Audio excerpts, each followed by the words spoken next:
Yeah.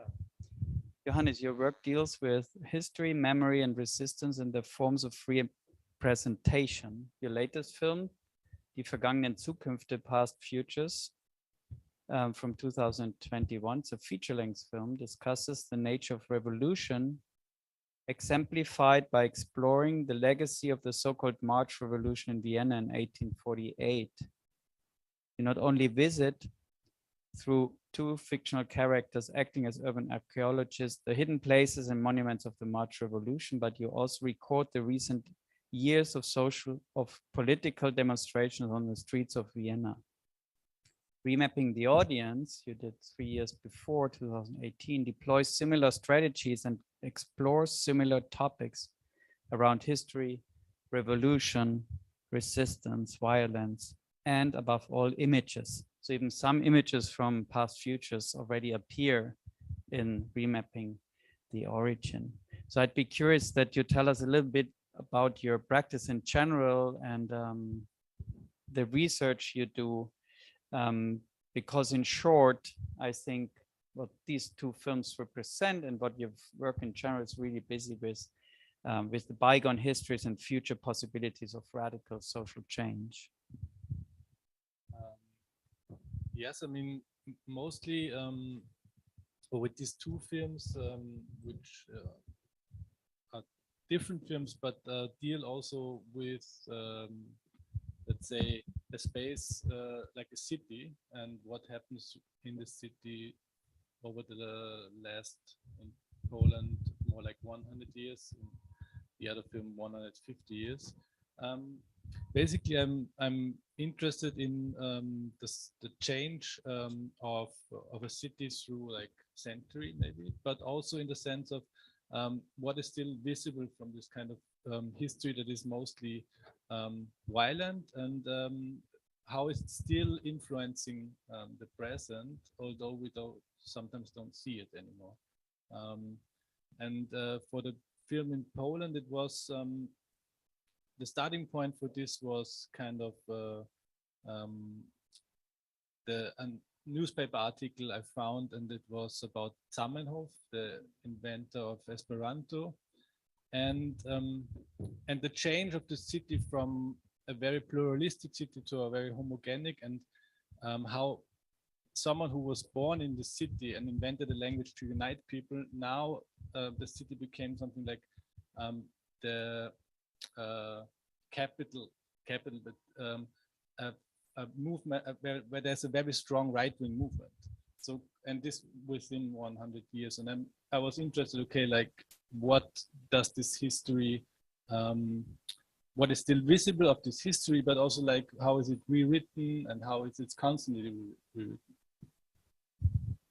And I think what's important in the film, what reappears in there in terms of a reflection on the current political situation, maybe you can give us some background to it. There's this theater play that's based on a book entitled Bialystok, White Power, Black Memory, by Marcin Kaczki, and probably misspelled, but more or less. Could you give a bit of a background to him, and especially his conflict with the defamation laws in Poland? Well, basically, the book, I think, was published, I don't know, maybe 2 years before the play, so maybe in 2015, I'm not sure. But the thing was, I just found that there is this play is happening in that was in 2016, I think, in April, but they just showed it one time and then it was stopped, which was very interesting. I couldn't film at that time.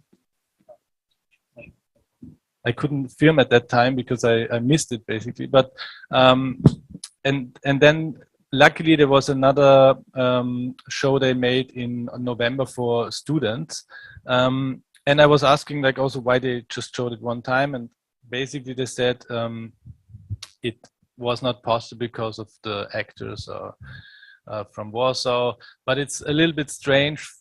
I mean, I was not going into very deep in this conversation, because I think it's very strange to make a play, make rehearsal for maybe a month and then you play it one time. There were some protests before the play, small ones, but mostly from radical groups, some Catholic groups, and etc. But I'm not sure actually if this protest was so strong that they skipped it. In general, I think the book of him got it was very much discussed in Poland. But when you know that Bialystok at the now, and even like from 2000 till now, it became very strong radical right-wing movement. It's not so easy like to especially for someone who lives in Poland to discover or discuss something like that. In my case, it was not a big problem, because when you come as an outsider, you also leave again. It's just I never had bad experience and something like that, except on the train back. But it was more like a funny coincidence with the local football hooligans in the train, because they went to, I mean, football in Poland is maybe everywhere, but it's really radical also from the hooligan movement. And then I was sitting with them in the train, and they asked me what I'm doing in Bialystok, and I said I make a film, and they said, we really want to see it because we love our city. And I was like, okay, yes. Are there any comments, questions from your side to Johannes or about the program?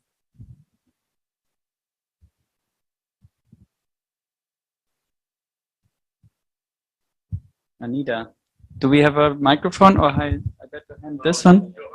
Johannes just got that. Wait, so you can maybe if you want to share that. Yeah.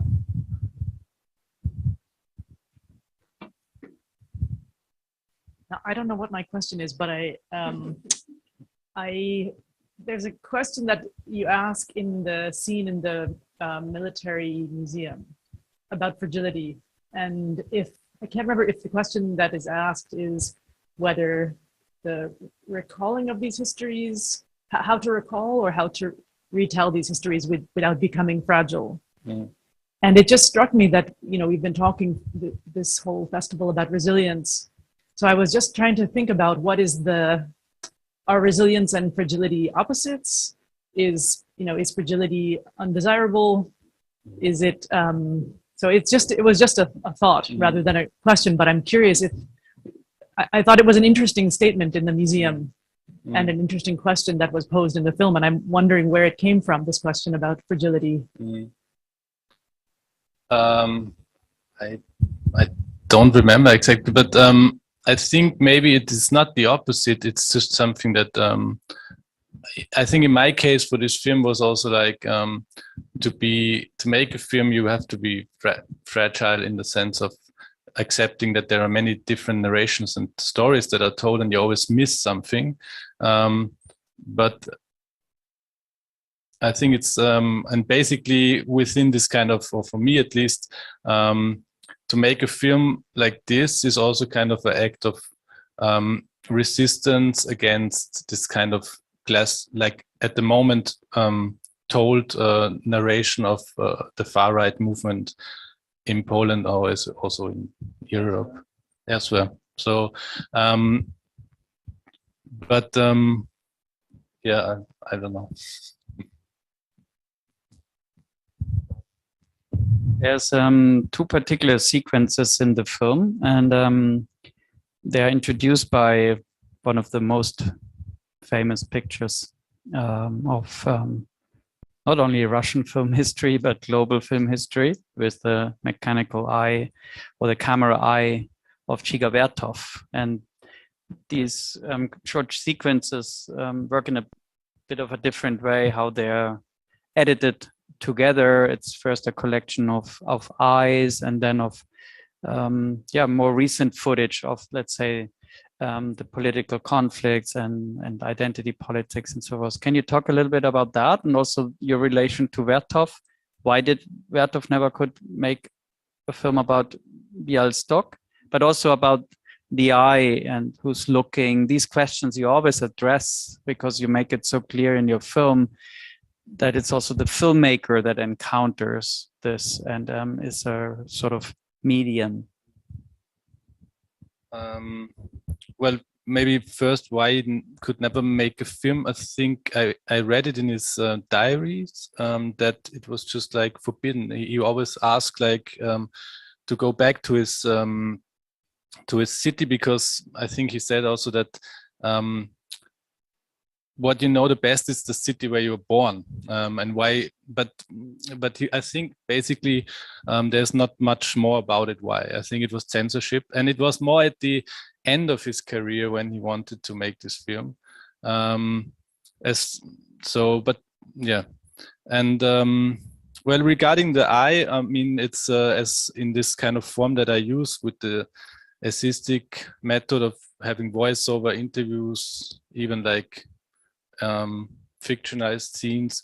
I think it was in this film, especially because he was born there, but I think this coming from outside also and looking at a place is it's also a little bit violent sometimes. Even, I mean, for me, basically, I'm as a artist that works with documentary images, and it's the only way, but it's also something that you can push back to yourself and say like, well, how do I look on something, and what does the camera mean?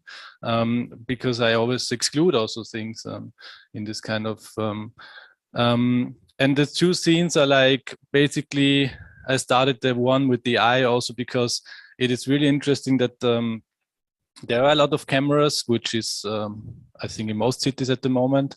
But it was also funny because we were sitting, and it's also in the film, outside and had a beer, but it's forbidden in Poland. And like in 5 minutes later, there was the police, and they just saw us with the camera. That's what I think. And also with the, I mean, later in the film, more during the process of editing, this kind of whole change in Europe with also like, again, the question of refugees, again, this question of like, how does Europe stand like as a whole to this, and the different opinions, and then I used also like this kind of part where, for me, it's like a marathon of different ideas coming together, and even like in the case of the history of a city or of a country that was always invaded and had some refugees. Like, yeah, it was. I think it fitted with this kind of gaze and very important historically image. Okay, you want to join in?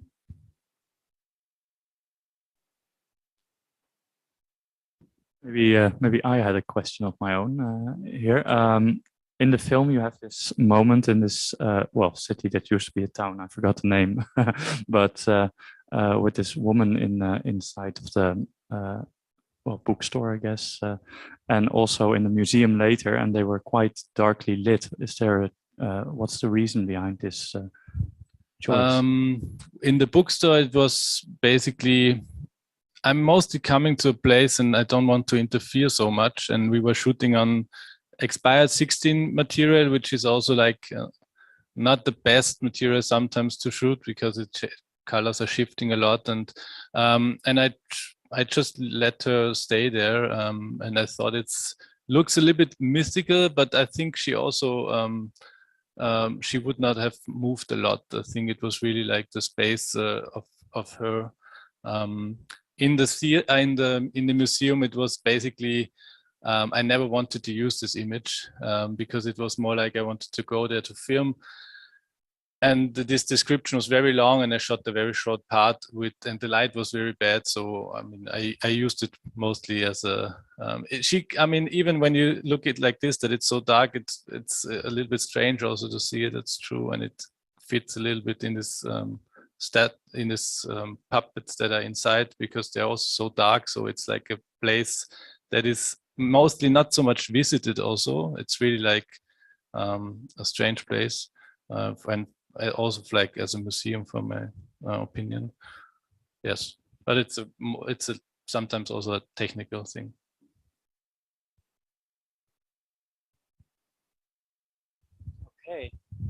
Yeah, thank you, Johannes, and thanks. Yeah, I'm a great admirer of your work, and remapping the origins, I think, was very important for this year's festival program. Our how we deal with the smooth operations, and also understand here in particular history or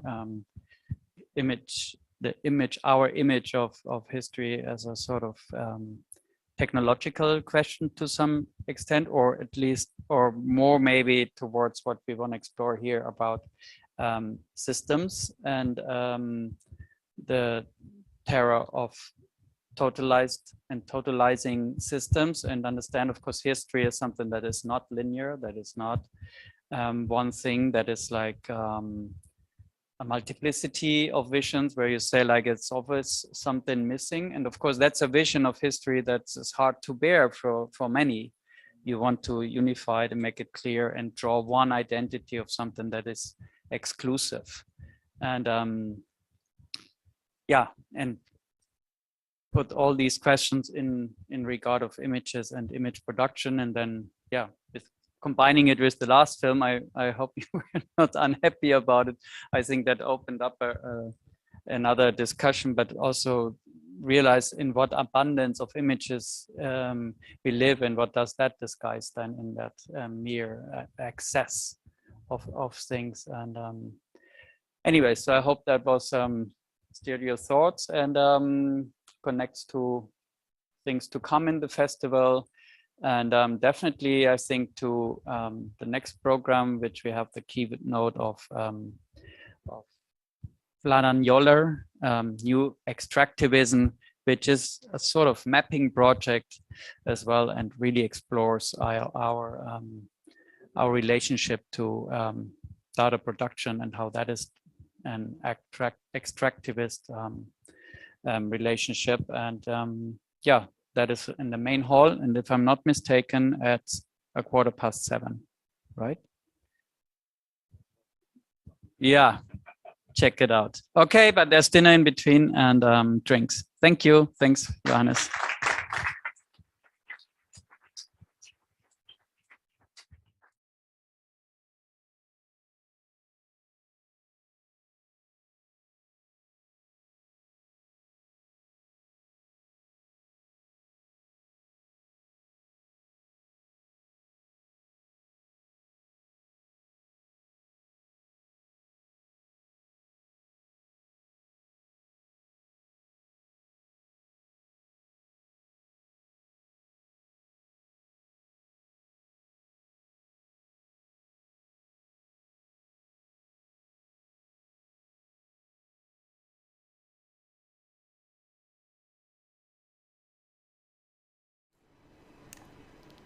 Hi there.